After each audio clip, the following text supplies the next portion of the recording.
I thought two of my best friends ghosted me. Turns out they passed away.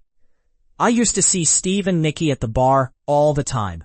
They were a happy couple, always there for me, and I would do anything for them in return. They were caring and principled, genuinely good people. When I was homeless, they took me in. When I was hungry, they fed me. When I was sad, they lifted my spirits. Steve had a 9-year-old son from a previous marriage, and Nikki was a wonderful parent. Steve worked in cybersecurity, while Nikki was in food service. But both of them struggled with addiction. Steve was a recovering heroin addict, sober for over a decade, and Nikki was an alcoholic trying to find her way to sobriety. They often turned to other substances, losing themselves for days at a time. One day, Steve and I talked about a woman I had previously hooked up with.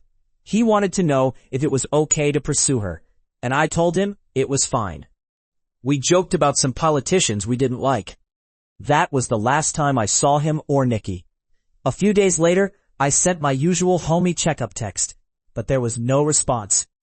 I didn't return to the bar for a while, trying to save money and drink less.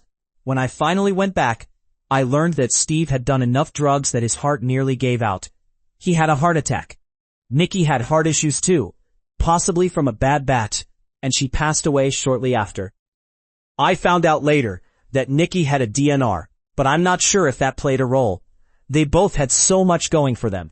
Steve with his house, child, and good job. Nikki, young and full of life, with friends and opportunities. They were both trying to overcome their struggles, but addiction ultimately claimed their lives. I'm grateful I sent that homie checkup text, but it hurts knowing it was too late.